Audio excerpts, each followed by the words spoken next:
Everything you can do, I can do, blacker.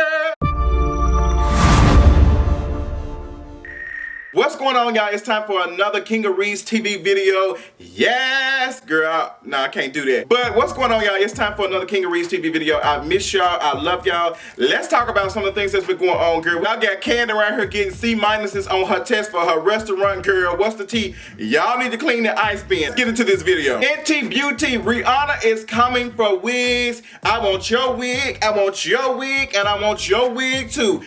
Fenty Beauty has been a success. Rihanna launched her own beauty line and she has some sickening makeup products and stuff for women with darker skin tones and lighter skin tones. So it's so important. What Rihanna says she's been working on this for 2 years. She's been in the process of trying to make sure this is right. I think it's been a success. The shelves are stocked. The shelves are stocked. She did a launch of it. All the black women and all the beauty channels I've been following have been saying that it has been a sickening product, that the makeup matches their skin tone. They're happy about it and they just love it. Like they said, they just trust it. But I wouldn't be Justin J if I didn't say, I've been loving everybody's videos about to talk about Fenty Beauty, but there's one person that has not did a video yet to my knowledge, and that's Jackie. Oh, Jackie Ino. Girl, where is the makeup? Where is the makeup review on Fenty Beauty? You was there, you were looking good. Where you at? Either you need to do that or you need to drop a video, you and your fine husband, you know, a fiance, whatever he is this week,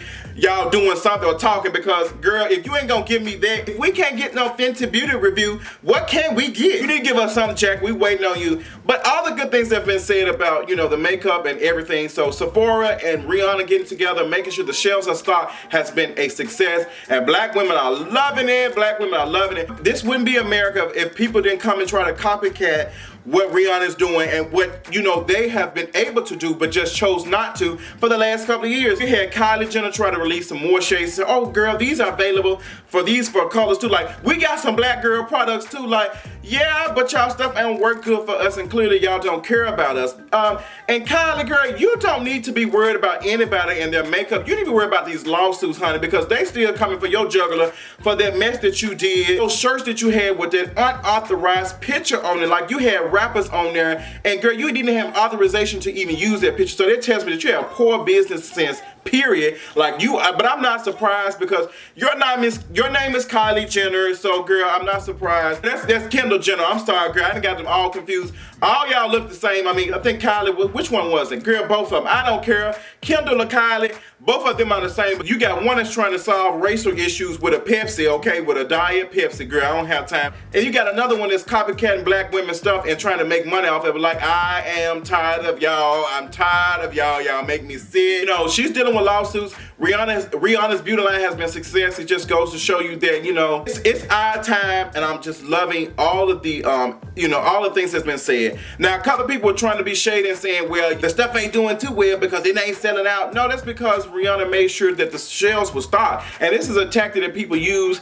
You know, if the stuff is not available, if it's limited product, that makes it seem like, you know, that I need it. Like, it's just a tricky thing that people do, and it has worked. But Rihanna said, girl, I'm not going to do that. I'm going to make sure that this product is available because these folks need it. And me and Adrian talked about that in full on For the Culture podcast. Y'all check it out. Kandi restaurant got a C. Ooh. Kandi's restaurant, Old Lady Gang, got a C sometime in the end of August. And girl, they dragged Kandi and they said that Kandi had, you know, there was some substance in the ice bin, that the workers were not washing their hands. They had a cutting board that was, you know, it was cut too deep, so they need to throw that in the garbage. Like they just said, some of the behaviors were not the T's. But since then, Kandi's restaurant has passed with the A after that came a couple of days and checked on things later on. But Kandi, and I had said I want to go to Old Lady Gang right before this situation happened. I'm still interested in going to Old Lady Gang. Kandi, you got too much money. I love you, Kandi, but you got too much money to be having that type of situation going on. Kandi, he responded and said that, you know, I don't know what's going on. We fixed the things. We got an A. I just don't understand why people just don't like to see me and my family win. Kandi, I think it's just that you are a celebrity. I don't think you understand that you're a celebrity. It's not necessarily that we don't want to see you win. It's just that you're a celebrity, so anything that you do is going to be bigger than anybody else. So you have built this restaurant just off of your fame. Like, it ain't because you got a sickening recipe for no bunt cake. You ain't got no signature recipe for no 7-Up cake. But you, like, your fame and what it was talked about on Real Housewives of Atlanta, like it was a joke, the old lady game, all that type of stuff. So you saying all this like, you know, somebody after you, but girl, you need to make sure that your restaurant and your people are up to code. Now, I did hear some things about, you know, some of the behaviors of some of the workers who work there. Some of the workers there don't seem like they want to be there. They're like, they're a little irritated, like, oh my gosh, y'all getting on my nerves. So you need to talk to your staff, and behavior is very important, because if a person is not washing their hands and not doing this and wearing hairnet, that just shows that they do this all the time until somebody checks them. So you need to get these folks' behavior together, girl. You make too much money, you got too much coin to be having some stuff like that going on. So Kandi, do better. Congratulations on your A, but don't let this shit happen again.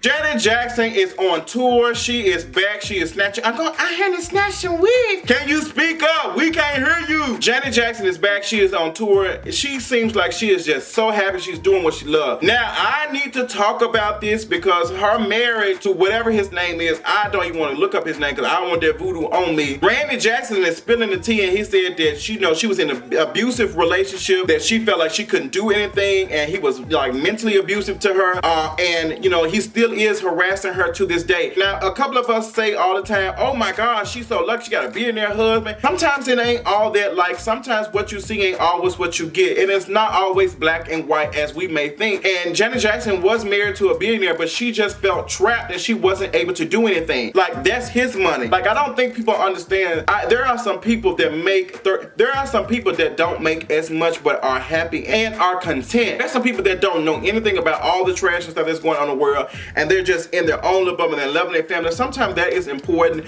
Like, money solves some problems, don't get me wrong. That's capitalism 101. But money is not always the solution. Sometimes, you know, it's more than that. So she was in a relationship with a person who had a lot of money, and they were not treating her right. They were not letting her live her life. They were not letting her do anything. So Janet Jackson felt trapped, and I'm glad she was able to get out of there. I'm glad she's trying to get out of it. She's moved on. She's doing this tour. From what I've seen, it looks good. But I go to a Janet Jackson concert probably if somebody else paid for it, but I'm not here for Janet Jackson getting on that stage whispering, say, I'm ready to stack some wigs or some wigs. Are you snatching some wig vouchers? Because these folks probably use this to get on Groupon and get to your tour. So we wish the best for Janet Jackson and whatever she's doing. Congratulations to you, boo. Jemele Hill is dealing with a situation at ESPN. Jemele Hill called out Donald Trump. She called him a white supremacist. She said he is a white supremacist. She said it on Twitter, and white people aren't happy about it. And like, I mean, why are we surprised? So ESPN released a statement, and they said that we don't condone what she said, and we have reprimanded her. We don't condone that. We don't do that over here at ESPN. But I'm trying to see what the issue is, because she just called Donald Trump for what he is. So I'm trying to see what is the issue. Like, what do y'all have a problem with her saying the obvious? Like, he is a white supremacist. Y'all know that. Like, he's been able to mock disabled people. He has said so much stuff, and the Charlottesville situation should be even furthermore evidence that he only believes in white people. Like, that should tell you, like, that's bad on both sides. Who says that? Who says this when you got white men walking around marching with torches and shit? Who says stuff like that? Like, I mean, Jemele Hill said what she said, and how ESPN did her, a lot of people saying it was misogynistic. I can see it, I can see it, I can feel it, I can feel it. There was a white woman on Miss America that called out Trump and said that, you know, he needs to do a better job with white supremacists and all that, and they were clapping for her. But she said the obvious, and you know, see how people put her on a pedestal, like, oh my gosh, she's saying it. So you just see how the world views a white woman versus a black woman. That's why we have so many movements to support women of color, black women especially, because look how they're being treated. When you compare this white woman has been, you know, like, oh my gosh, like she has been viral for saying this, but then you got this black woman who has called out what it is, and she's being reprimanded for it. So it just goes to show you, if you don't understand the things that's going on, you're living under a rock and you just don't want to know it at this point. Ted Cruz Twitter fingers got him in trouble recently. Ted Cruz Twitter account had got caught liking some Twitter porn, okay? Now y'all know Twitter porn is where it's at. Like, they put them too many videos. I need a little bit more. I can't do no 2 minutes, but you know, Ted Cruz, you know, his Twitter account liked some specific white porn that was going on, and girl, it was a little troubling. I think he's trying to say there was a staffer that did that. I don't know how he's gonna spin that, but Ted Cruz, it's okay. Considering somebody like Ted Cruz is so conservative and all this, and his account has been associated with liking Twitter porn, it's funny.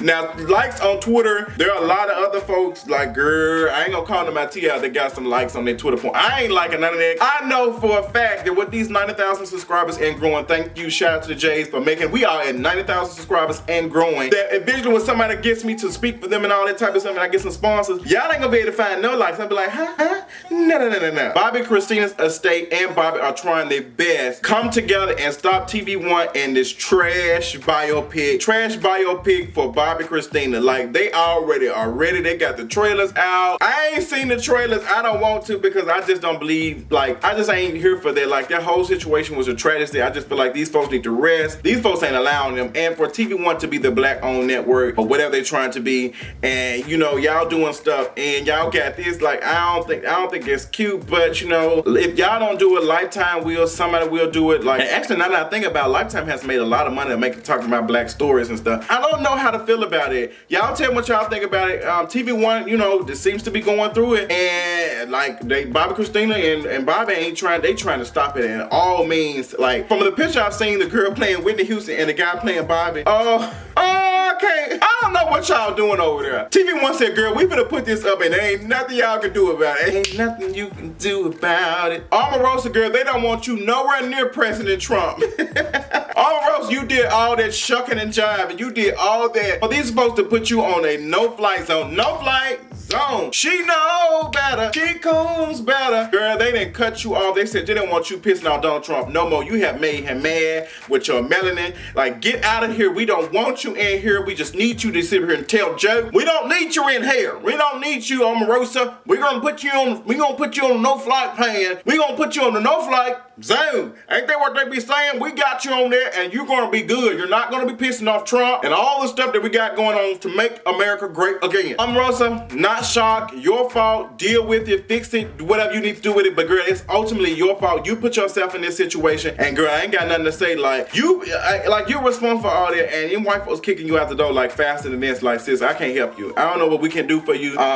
We don't want you, girl. You just make a fool of yourself. And you was tap dancing recently for Donald Trump at the black conference for journalists and stuff. Like, girl, you was just trying to defend him. I'm not here to talk about him. But girl, you associate with him, and now they don't want to be associated with you. So trash. Phaedra, after all that shouting you were doing at that church, did y'all see that video of Phaedra shouting, child? That shit was trash as hell. That shit was trash. After all that shouting you was doing, girl, it's not gonna be able to save you from being on Real Housewives Atlanta season 10. There's a rumor going around that saying that Phaedra was begging producers of Real Housewives Atlanta to include her on the new season, girl. I don't know how true it is. I ain't been able to verify. I would not be surprised, but I hope to God that Phaedra is not like trying to beg her way back. Like, that's like really bad. But you know, Phaedra, them checks, you got to get them checks, honey. You're still a man. He in jail, so you got to do what you got to do. So I mean, child, I hope you figure out. I like you, Phaedra. I think you're a good person, but you know, the folks don't seem to be here for you. So girl, you need to do something. You need to go talk to your God or something. Maybe he can get you a job. But that's all I got for this Kingarees TV video. I got some couple more projects and stuff coming for y'all later on this week. I hope y'all are enjoying y'all day. I hope y'all are all surviving after the storms and stuff that have came and just knocked us down, but we are still here. But I love y'all. Make sure y'all checking out the latest episode of For the Culture Podcast. Make sure you're checking out kingarees.com. I love y'all, and I'll talk to y'all later on tonight. Bye.